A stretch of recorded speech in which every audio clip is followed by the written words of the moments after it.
I wrote this in my notes, and instead of writing August, I wrote August D. Like the way you spell August D, I did AGUS. I just noticed that. But anyways, welcome. These are my favorites of August, my top 10. They're coming from all walks of life, K-R&B, K-hip-hop, and K-pop. Hopefully yours is here. If it's not, put your top 10 favorites down in the comments below, or come join us in our Discord community. It's a loving community. I'd love to see you there. The link to that is in the description as well. And I encourage you to check out some of these songs you don't know, because I'm sure there's going to be one that you don't know. Let's dive into this. We'll start off with number 10, where we have the group ATBO, a surprise entry to this list. And it's their song Monochrome. Now, honestly, I don't have much to say. It's just kind of catchy. It's a 4th gen boy group that, deterred a little bit. I'm not the biggest into 4th gen boy groups, but, ATBO hit it with I'm pretty sure it's their debut with Monochrome. I just like it. Not much to say on it. I just ended up listening to it a lot this past month. Number 9, we have our first K-R&B-esque K-hip-hop song, which is Woo and Minoi in Ghosting. This is a very soft, chill song, so if you're into that type of thing, go check this out. If you're not, you probably won't like it. It's a chill Minoi hook with a nice soft instrumental and Woo rapping over the verses. Nice and simple like that. Another song I just listened to a little bit. Ended up getting number 9. Now, number 8, we have the first one I'm going to spend a little more time talking about. We have Bay 173's Get Him Ugh. Now, overall, Get Him Ugh is a decent song. I ended up listening to this one just like the other ones quite a bit. But what I want to specifically talk about is, goddamn, Dohyun. I'm going to have to make a video on Dohyun soon, because not only did he have a killer verse in #Trace last year, not only did he have a killer song in Running earlier this year, he has now had 2 where he basically carried this song. Get Him Ugh is like all Dohyun basically. And then he had a solo called Toes, which I ended up liking Get Him Ugh a little more, but Toes is great too. It's like a full trap thing. It's just a 2-minute thing with like a hook, verse, hook. That's it. You don't hear that in K-pop ever. Really cool, really awesome. Go check out Bay 173 if you like hip-hop and you haven't yet, or if you just want a new 4th gen boy group to stand. I recommend going checking them out. They're pretty good. Number 7, we have the Pentagon member Kino and his solo Pose. Now this kind of hit me with like, that Taemin vibe, but I'm not the biggest Taemin fan in the world, but I ended up, digging Kino. Probably not as much as a lot of, the people in my Discord would, because they... Surprise, my community voted this as their favorite song of the year so far, if you didn't know that. But I ended up liking this quite a bit. I listened to it enough for it to be 7th out of 10, so that's high ass praise. And Kino did a wonderful job in his first solo. I think it's his first solo to my knowledge.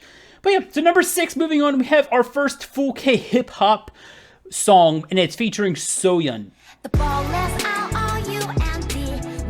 It is Code Kunst's The Ball Is Round. Now, this is a really weird song if you don't listen to K-hip-hop, if you don't listen to, like, genuine hip-hop. It's gonna be really weird to get into if you're just a random K-pop fan that's just like, oh, I'm just listening to Matt, because, yeah.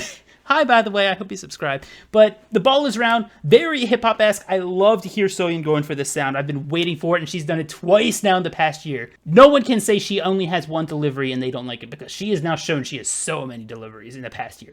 Moving on, number 5, at the halfway point of this list, we have the boy group ATEEZ and their song Gorilla. Now, this did come out at the end of July, but it came out after I had made my list last month, so I'm concluding it in this one because I listened to it a bunch. Now, I found out that Hongjoong didn't actually do the scream in the song, which severely disappointed me, and this would have been like number 1 listened to, because I stopped listening to it after that because I got so sad. But overall, very powerful song, very different for ATEEZ, and something I really digged the past month, because it's just a different sound that I'm not used to from ATEEZ, and yeah, I ended up loving it enough to put it at number 5. Now, number 4, we're gonna get into we have 3 girls in the top 4, by the way, so only 1 more male artist left. But next is SNSD, and it's not their title track, it's the B-side off of this album, You Better Run. And the instrumental on this is so spicy.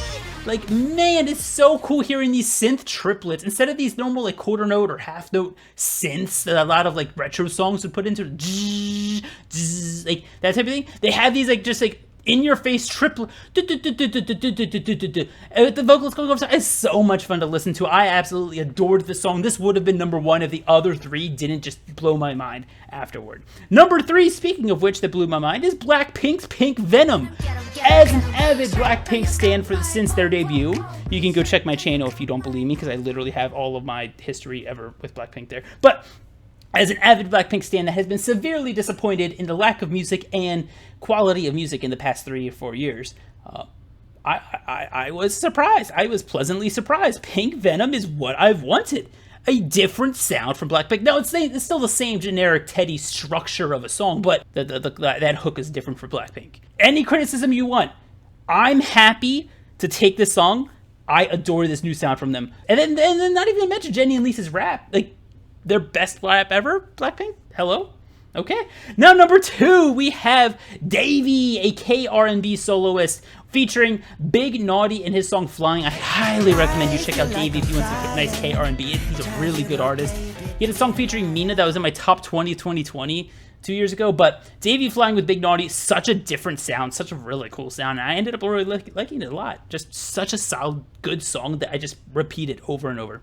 And now, number 1, I'm sorry, K-pop fans, if you don't know this, because I am going with K-hip-hop for number 1. I've had this album on repeat, and I am so sad I can only choose one song, but right now, what I'm repeating the most is Compass from Since, featuring Chin.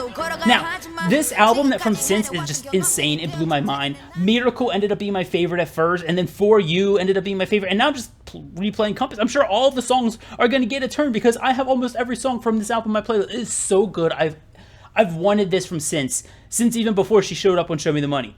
Like, this is the type of synth I've wanted, but she went into like that trap phase last year with that vocal, that sing rappy thing, but man, this album, she hits, and I have it on repeat. Almost every song. She's so good. Please go check out that album if you want some good K-hip-hop. If you want some good K-R&B, check out Davey. If you want some good K-pop, Blackpink and SNSD. That's my thing for this month. Also, ATEEZ, Cold Coons, Kino, Bay 173, Woo Minoi, and ATBO.